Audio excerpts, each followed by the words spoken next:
Hey guys, Joe here doing one from the desk. A little bit of a different position, and I haven't used this background yet, so let's do that. If you're new to the channel, thanks for checking it out. I do reviews and check out stuff and just randomly talk and film weird stuff. If that happens to be of your quality, taste, and liking, go ahead and hit that subscribe button. You'd really make my damn day. If you would also use my Amazon affiliate links, you'll help the channel grow and just kind of have fun with me as we continue to grow this channel. I think that's the e-bagging out of the way. For those of you that have been here for a while, you know that once or twice a month I help my buddy Daniel down at Liberty Arms, Harrisonburg, Virginia. Check it out. Can't link them. And every now and then he will bring me something either to work on or because he thinks I might like it. The old adage, if you love something, let it go. If it comes back, it was meant to be, kind of comes into play because what we are taking a look at today, is a Sig Sauer 1911 Nightmare Fastback carry. Now this one looks like this because it's got a few changes to it. When this was first presented to me, number one, I passed on it originally because I had just bought a Kimber Warrior and I didn't realize the significance of the Nightmare, and we'll talk about that in a minute. But also, when he brought this to me, it looked like le poop because the previous owner, at that time, not now, but at that time had put like $12 Amazon special Punisher grips on it. I guess because of the black and stainless, he thought it would look cool looking like a Punisher gun. It doesn't when the grips look like crap and they look like they come off of a airsoft gun. To match with it, he had an airsoft style, maybe even airsoft quality because it felt aluminum or aluminium for my European brethren, a compensator that again didn't fit the gun at all. The SIG 1911 does not have the same profile on top as a traditional 1911. It's close, but not exactly the same. And a standard compensator that would match up with the front of, say, my Kimber here does not line up with the SIG. So it looked like crap. What I did was I removed that. I put some G10 grips on it, which it currently has. I actually modified and shaped those grips to work with the Fastback, and I put a Wilson Combat bushing in it. I made this gun nice, and I also passed on it because I thought it was only worth a few $100. I thought my Warrior was worth more, and holy crap was I wrong. For those of you that are unfamiliar with Sig Sauer's lineup of 1911s, they are on the upper high end of the mid-tier. They're below custom guns, they're below the Nighthawks, they're below the full Wilson Combats, they're below the Les Bears and the Ed Browns, but they're at the top end of production companies. So I'd probably put them above Colt. I'd put them above the Ruger SR 1911s, and I would definitely put them above even, I consider Dan Wesson production because he is actually sold by or owned by CZ. I think this is one of the nicest production pistols you can buy, and we will talk about a few of the features. Number one, as I originally stated, it has a different profile. It's more in line with SIG stuff like a, 320, which you'll be seeing a video on at some point, but you can see it's a much more flat top in association with that. It also is one of the few 1911 manufacturers that does an external extractor. For additional comparison, my Kimber, you can see has an internal one, which is what the standard 1911 was always meant to have. However, it works fine, and I'm not complaining as long as it works. Before we keep going, nothing there, and I just wanted to make sure you understood it was clear, unlike the guy who said people that are safety Nazis are idiots, and oh my god, he was mocking you because he was pointing a gun at you without showing it was clear. That's fine when he shoots one into his ceiling or into his neighbor's dog. We'll see who's actually laughing. So take 2 seconds, show clear, and have a better day. This gun has been modified and slightly tuned, which I actually find surprising and interesting, and we will be talking about that in a second as well. For comparison sakes, we will be using my Kimber Lightweight Arctic, chambered in 45 as well, because outside of having forward slide serrations and a few other add-ons, this is more closely related to an original A1 style 1911. This is also a Series 70 internal. This is Series 80. I will show you what Series 80 means in a minute. First thing you'll notice is that this is shorter. This is a 4.2 inch barrel. It's not a 4.25 inch barrel. It's not a 3.5 inch barrel. So it's neither an officer nor a commander. That's why they call it a carry. And actually, it is kind of indicative of a 9mm, and I'll talk about that in a second, but versus a standard 5-inch gun, you can see there is quite a noticeable difference. Doesn't mean it's lighter. This is an alloy frame. This is an all stainless gun. This weighs almost as much as a full 5-inch gun. I know it seems weird when it's only a 4.2, but believe it or not, it does make a difference. Overall, most of the rest of the gun is designed and looks just like a standard 1911. I'm going to set this one down now.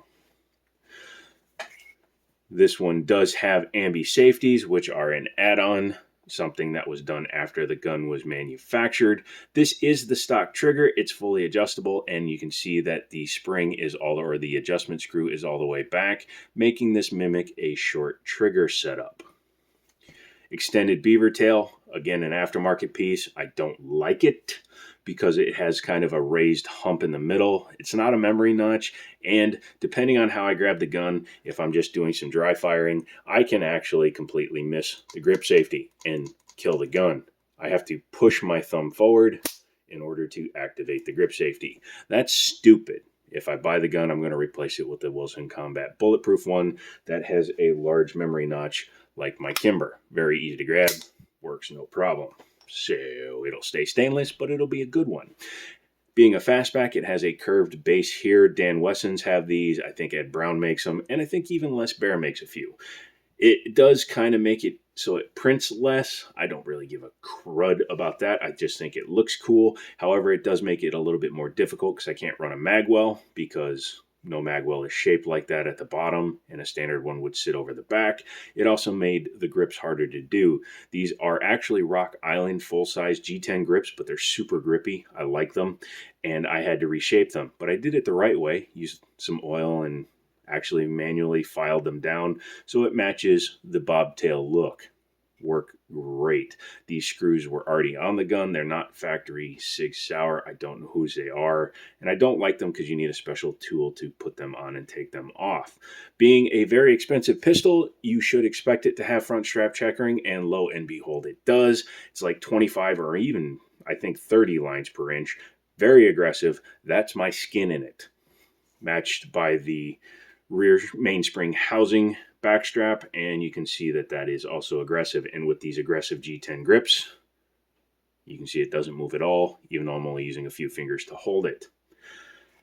Extended slide lock slide release, a little bit of beveling there. It works well, and it's easy to hit, along with a checkered mag release. This gun came with this mag in it, which was not the mag that was in it. This is a cheap-ass 7-round ACT mag. ACT mag are cheap, and they have become a little bit of an OEM for some of the lower-end guns, and they are crap. This is a Shooting Star mag. Cost about twice as much. It's an 8+1, but it's a much nicer mag. Your gun only runs as good as your mag does. Don't buy these cheap-ass mags for $10, $15. Spend $20. You'll get a couple of years out of these. They're much, much better investments. I think that's it for the PSAs on how not to mess up your 1911.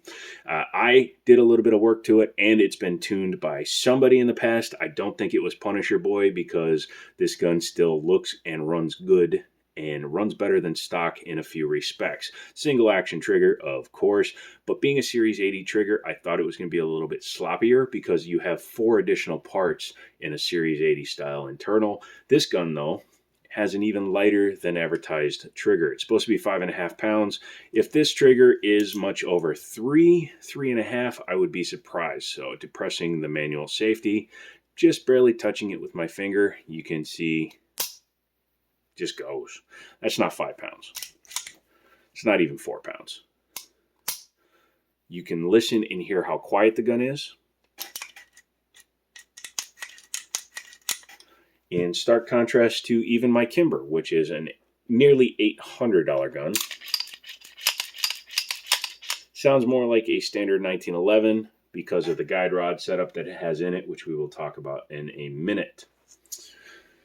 Overall feel in the hand is wonderful. And as I was saying, it has a 4.2 inch barrel, not a 4.25, 4.25, however you want to call it. It's a little bit shorter because 4.2 is actually the optimal length for a 9mm. I can't recall if it was sold as a 9mm, but I do know that actually, for timing sakes, the Staccato P and the Staccato C2s with the 4.2 inch barrels seem to run the best in 9. In 45, I'm sure it's fine, but they've also done something else to this gun, which you will see. I changed out the really crappy airsoft style compensator for this Wilson Combat bulletproof compensator, or excuse me, bushing, and it works wonderful. It's super tight because it's fitted. I manipulated the material just enough to get a super tight fit, requiring the takedown tool. Sorry about that. I think we've been going long enough. Let's go ahead and take this son of a gun apart. Oh, wait, let's talk about the sights. 3-dot night sight arrangement. Tritium is still good in these. I didn't think it was, but I turned the lights down and they glow really well. The front has white surrounding it, and it's really easy to pick up. I may actually add some fluorescent paint to that front post to make it even easier to pick up. But Novak style and super easy to pick up. We'll see how well it shoots at the range. I do prefer a fiber optic front sight, but I can make do with a high vis if I have it. But anyway, let's go ahead and make sure she's clear, and she is. Lock the slide so that it can't move back. Cocked and locked, baby. 1911s. Take your bushing tool. This is the one from the Kimber, but you can get these for a couple of bucks on Amazon or even your local shop. You're going to turn the bushing clockwise, and you're going to want to protect your ceiling. I could give you a tour of all the holes in my ceiling, and you can then, well, that's tight on there, but then you can go ahead and release the slide, bring it back to the smaller of the two takedown notches, or the two notches, which is made for your takedown. Take your slide lock slide release, pull it out, being careful not to give yourself an idiot mark, and then flip the gun upside down. This one needs it for a specific reason, and that is this guide rod and spring combination. This is why I think the gun's been tuned. I'm pretty sure both the spring up front and the spring in the back have been changed. Hang on one second as I try to pull this apart. There we go. This is an extremely small guide rod. You can see it's barely the size of the bushing, and it's also been what's called short stroked. It has an additional plastic bushing in here, and what that does is it forces this spring to compress more tightly, which gives more recoil or more oomph to the gun resetting the slide forward, thus making the slide faster. This is something race guns do. You can tune them depending on the ammunition you're using. I find it surprising that somebody went through the effort of doing that in this gun. One of the previous owners liked their gun. Once you've taken that out, I'm going to have to use my bushing tool wherever the heck I just set it. There we go. Earlier I was trying to do something and I was looking for the slide that I was holding in my hand, so ADD for the win sometimes, guys. Go ahead and rotate the bushing back around. Now, because of how tight this one is, I actually have to use the barrel to knock out the front bushing.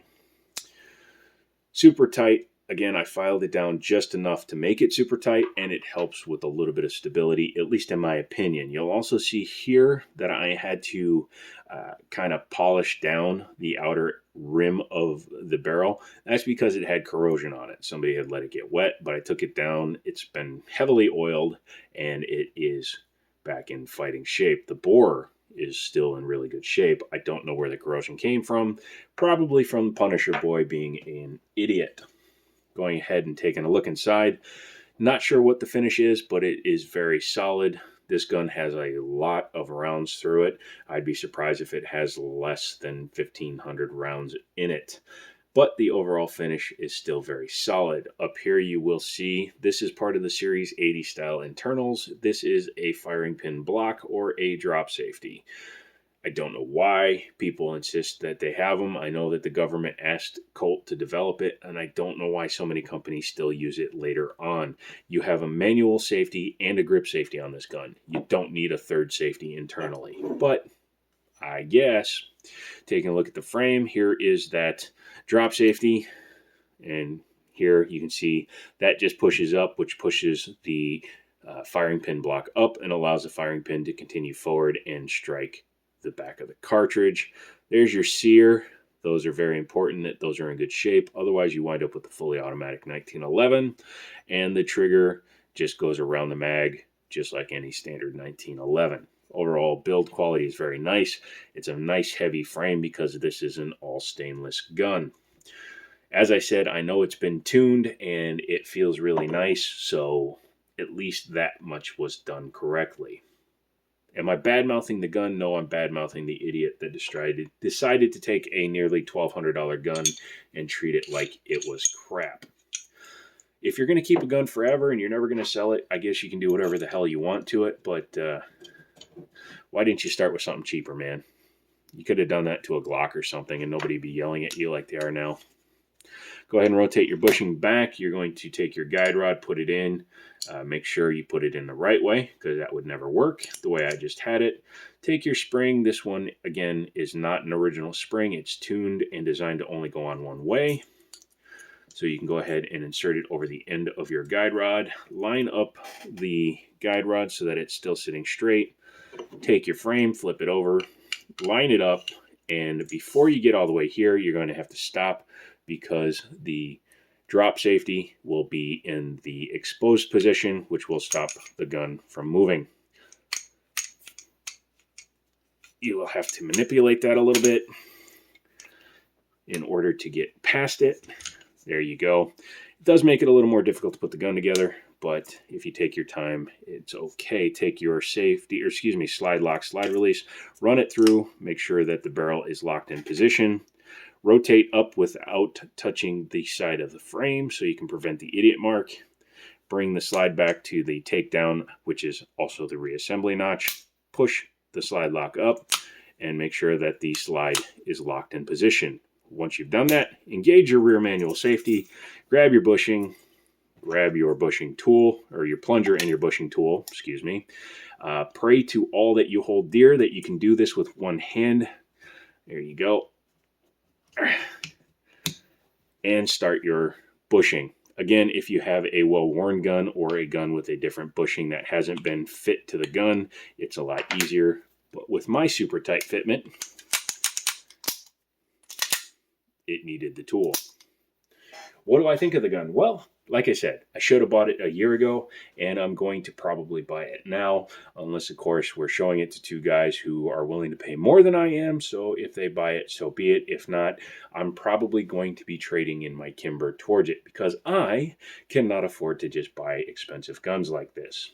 If you'd like to buy me this gun, just kidding, not asking you to buy me the gun. However, maybe consider becoming a member, joining the channel. You get special access to me. You can ask me questions directly and I'll answer them. I can also make videos showing you how I do some of the things I do to my guns to make them this damn smooth after an idiot has touched them, and I'd be happy to share that stuff with you. Come back for another video. We'll be talking about this guy, which is probably going to be my carry piece. It's just been sitting off to the side going, hey, what about me? And we will get to that. I'm also going to the range tomorrow with like 10 guns, filming a bunch of stuff. I'll be there for hours, so hopefully I'll have a bunch of stuff for you. So like, subscribe, comment, leave me a message, sign up for the channel, and as always, I'll talk to you later.